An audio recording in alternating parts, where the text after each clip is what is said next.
Before Walmart, before Amazon, there was Main Street, where every handshake meant something, and the butcher knew your name. What happened to that world? In towns across America before the 1970s, Main Street was more than a road lined with storefronts. It was the living center of community life, where neighbors stopped to talk and children darted between doorways with ice cream cones melting down their hands. The butcher's window displayed cuts of meat wrapped carefully in white paper. The barber pole spun slowly in the summer air, and the five and dime offered everything from penny candy to sewing needles. Each shop wasn't just a business. It was a place tied to memory and identity. Families strolled together down sidewalks on Saturday afternoons, mothers carrying shopping bags filled with fresh bread and produce, fathers tipping hats to shopkeepers they'd known for years. Children tugged at sleeves, begging for a toy or a handful of sweets, while bicycles leaned casually against lampposts, unlocked and unguarded. These were the rhythms of daily life, predictable, steady, and rooted in face-to-face connection. Trust was the unspoken currency. A grocer might let a family put it on the account until payday, confident that debts would be settled with honesty. Shopkeepers remembered names, children's birthdays, and even which cut of meat a family preferred. That kind of personal knowledge created more than customer loyalty. It created belonging. Stepping into a store wasn't a transaction. It was entering a space where you mattered. These small-town businesses weren't only about commerce. They were about culture. The barbershop hummed with conversations about local news and high school football scores. The soda counter at the Five and Dime was a gathering place where teenagers lingered, sipping root beer floats and feeding coins into jukeboxes. Each storefront stitched itself into the fabric of the community, creating a shared backdrop for everyday stories. Looking back, it's hard not to feel the warmth of that slower, simpler pace. Main Street felt like home not because it was perfect, but because it reflected a kind of closeness that modern life often struggles to reproduce.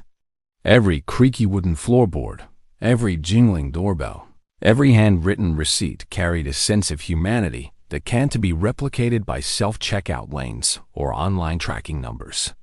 Today, much of that world has faded. Chain stores, big box retailers, and digital marketplaces have made shopping faster, cheaper, and more convenient. Yet in the process, something was lost. The intimacy, the memory, the sense of being known. For many, the old Main Streets now live only in photographs, in the stories of parents and grandparents who remember when every errand felt like part of a larger community ritual. But time doesn't stand still. It started small, bigger stores, bigger parking lots. At first, it was exciting, but it would change everything. In the late 1960s and into the 1970s, America began to see the first hints of what would become a retail revolution. Where once the butcher, barber, and Five and Dime held steady in the center of town, new players appeared, promising more choice under one roof. Families who were used to walking from shop to shop suddenly found themselves drawn to a different idea: convenience. Larger stores began appearing at the edges of small towns, where open land allowed for sprawling layouts and, just as important, ample parking. The family car, now a fixture in nearly every household, made these new destinations possible. Instead of circling for a space on Main Street or carrying groceries home on foot, families could pull up to wide asphalt lots, load up their trunks, and drive away with everything they needed in a single trip. The appeal was undeniable. Variety was broader, prices often lower, and the novelty of finding clothing, food, and household goods all in one place carried a certain thrill. Mothers could shop for the week's groceries, pick up school supplies, and browse new fashions without leaving the same building. For parents juggling busy schedules, it felt like a gift of time. Yet beneath the excitement, something quieter was shifting. The rhythm of town life, once anchored by daily visits to multiple shops, began to thin. Main streets that had buzzed with activity on Saturday afternoons grew quieter as more families drove past them, heading toward the outskirts instead. Local shopkeepers, who had once thrived on steady foot traffic, found it harder to compete with larger inventories and bargain pricing. The seeds of the superstore era were planted in these years. What began as a matter of convenience slowly reshaped habits, economies, and communities. The personal touch of a shopkeeper remembering your name gave way to anonymous transactions at registers, manned by employees who might not stay long. The trade-off was clear: more efficiency, less intimacy. At the time, few recognized the cost. For families, these changes felt like progress, an easier way to live in a world that seemed to move faster with each passing year. But for towns, the shift marked the beginning of a slow unraveling of local ties, the quiet fading of traditions that had defined generations. But before the giants claimed the edge of town, they quietly set up shop on Main Street itself. And neither did America's way of shopping. Woolworths had grilled cheese. Jack Penny had creaky floors. Even the chains once felt like home. In the years before shopping centers pulled business to the edge of town, familiar names like Sears, Woolworths, and Jack Penny were part of Main Street's fabric. They may have been national brands, but they lived and breathed like local stores. Their brick buildings rose alongside the barbershops and bakeries, their signs hanging above the same sidewalks where neighbors stopped to chat. The big names did not feel out of place. They felt woven into the rhythm of small-town life. Inside, the atmosphere was far from impersonal. Woolworth's lunch counters offered grilled cheese sandwiches, cherry sodas, and a stool where anyone could pause for a break. For many, it wasn't just a store. It was a gathering place, a spot where kids split milkshakes and workers grabbed a quick lunch. Sears catalogs arrived in the mail, thick with promise, but more often than not, families walked into the store itself, where orders could be picked up from a friendly clerk who recognized their faces. Even the buildings themselves carried a sense of belonging. The creak of wooden floors, the smell of popcorn from the snack counter, and the echo of footsteps down long aisles all created a sensory memory that stayed with people long after the shopping bags were gone. Unlike the sterile brightness of later malls and superstores, these places felt warm, lived in, and close to the heart. Local hires helped keep that feeling alive. Employees, once strangers, rotated through a massive payroll. They were high school students working their first jobs, neighbors picking up extra hours, or lifelong clerks who seemed to know the stock by memory. Shoppers didn't just see a name on a storefront. They saw the faces of their community reflected inside it. Even as chains, these stores didn't feel faceless. They managed to balance scale with service, offering affordable prices and wide selection while still feeling rooted in the same trust that defined Main Street. For families, these names carried reliability. They were places you could count on, year after year, for school clothes, holiday gifts, and everyday essentials. There was comfort in that consistency, in knowing that a brand could stretch across states, yet still feel like it belonged to your block. The catalogs, the counters, the creaky floors made the big names feel small in the best way. But it wasn't long before these beloved names followed the money and the cars. The superstores didn't just sell more. They redefined what shopping meant in America.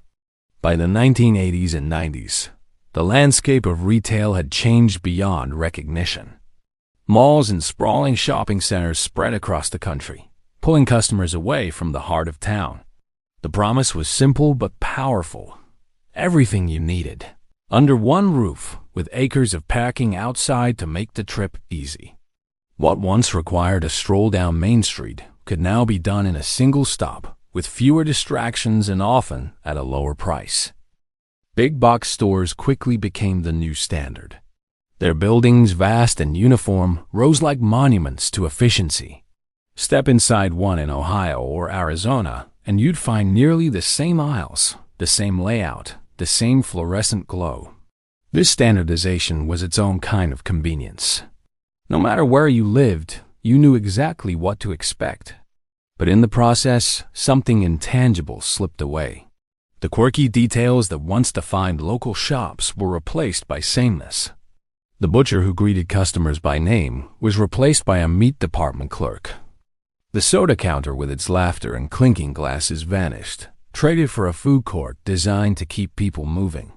Even the catalog desks, once staffed by neighbors, gave way to checkout lines where speed mattered more than connection. For families, the appeal was undeniable. Prices were lower, choices were broader, and schedules were busier than ever. Shoppers embraced the efficiency, and for a time, the excitement of endless aisles felt like progress. Yet hidden beneath the surface was a quiet trade. The cultural richness of small-town retail, the sights, smells, and sounds that gave Main Street its charm was exchanged for the sterile efficiency of uniform design. This wasn't just about buying goods. It was about how communities gathered, where memories were made, and how identity was shaped. A Saturday outing that once included conversation with neighbors and a stop at the soda shop became a quick dash through identical aisles, surrounded by strangers. The experience of shopping shifted from personal to transactional, from rooted to rootless. In chasing convenience, America had rewritten one of its most familiar rituals. And once the giants left, Main Street began to fade store by store, window by window. The barber closed. The bell on the door stopped ringing.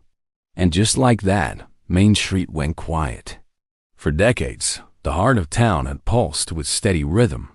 Children darting between storefronts, neighbors catching up on the sidewalk, the hum of shopkeepers sweeping their thresholds.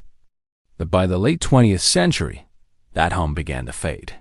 Small businesses, already strained by competition with malls and superstores, closed one after another.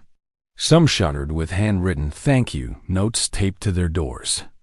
Others simply never reopened after the final sale. The reasons varied. For many, retirement came without a successor. The barber who had cut generations of hair hung up his scissors with no one ready to take over. The corner bakery, famous for rolls that never tasted quite the same anywhere else, went dark when the ovens cooled for the last time. Some fell into bankruptcy, unable to match the prices and reach of the growing giants. Each closure seemed small in the moment, but together they formed a wave that emptied the very center of community life. The decline in foot traffic told its own story. Without a reason to stroll downtown, people stopped going. Windows that once held colorful displays grew dusty and dark. The creak of a door opening, the familiar jingle of a shop bell, sounds that once defined daily life vanished in the silence. On many streets, boarded-up windows became scars, reminders of what had been lost. It wasn't just economic decline. It was emotional. The stores had never been just places to buy things. They were places where people belonged. The corner diner where a waitress knew your order. The five and dime where kids spent allowance coins. The barber who asked about your father's health. These were threads in the fabric of identity. As they unraveled, so too did the sense of being part of something larger than oneself. For older generations, the loss was heavy, filled with nostalgia for a world they could remember, but could never fully bring back.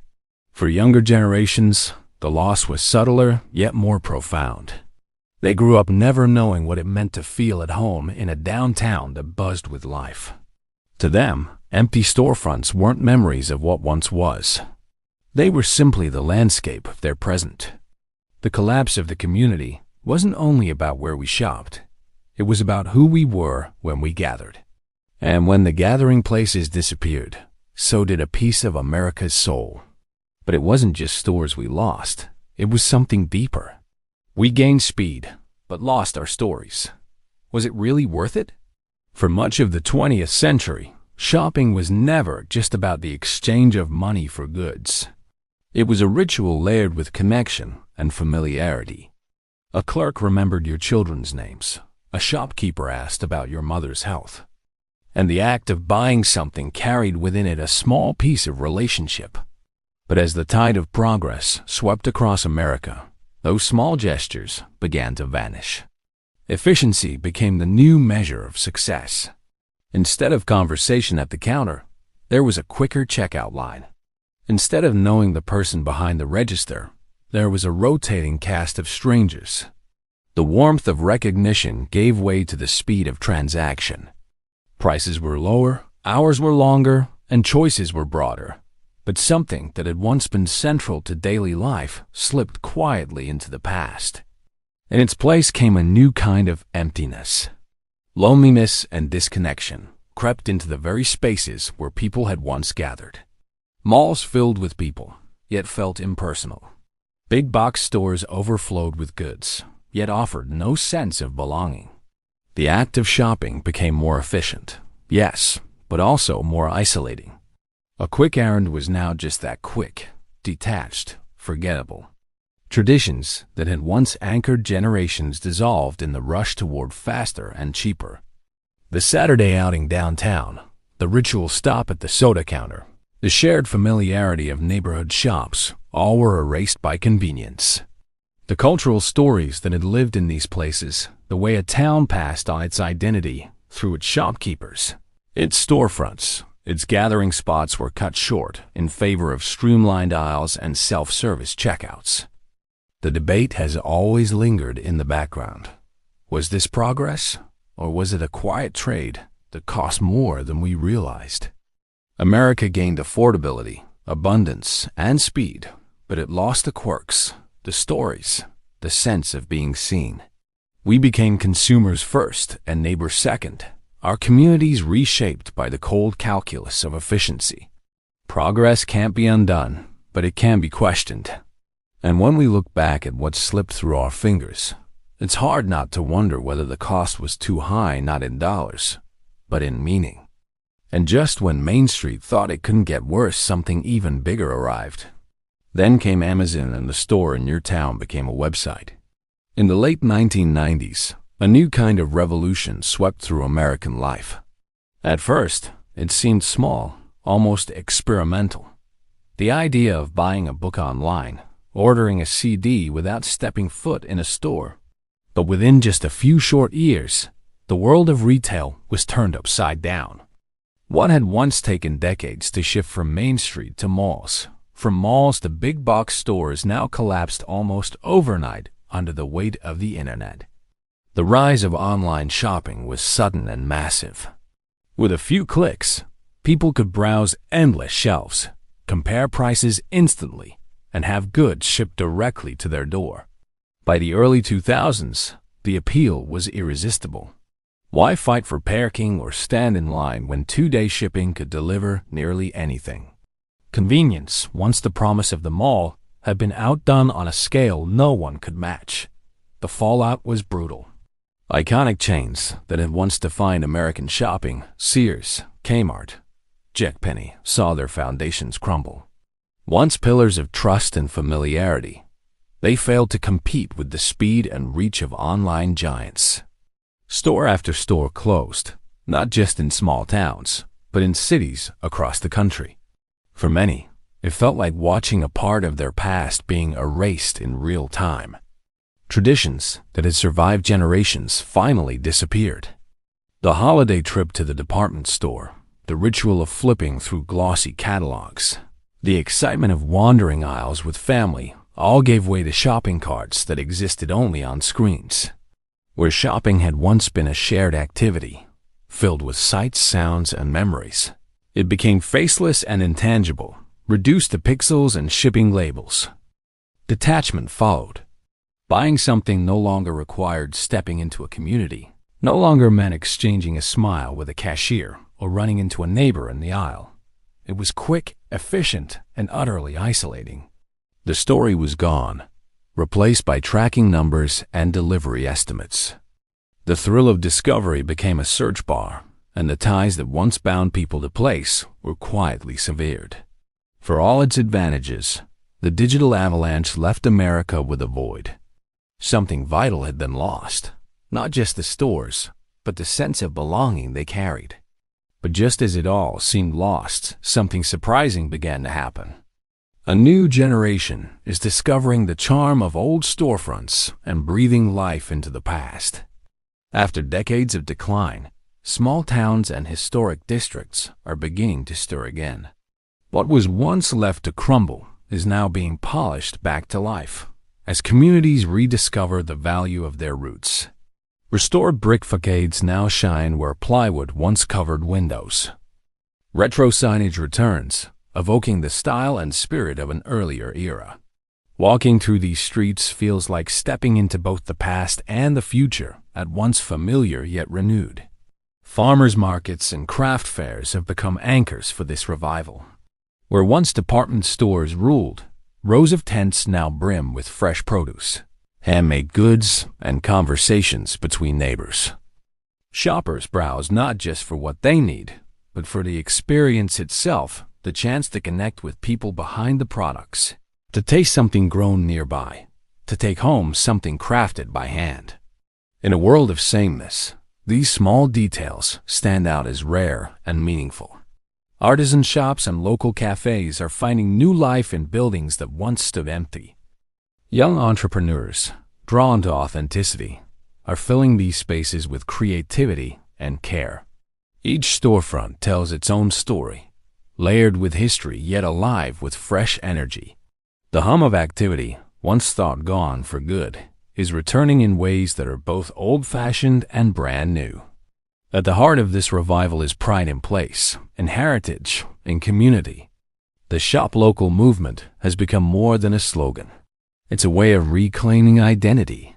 People are realizing that every purchase is a choice, one that can support not just a product, but a neighbor, a family, a town's future.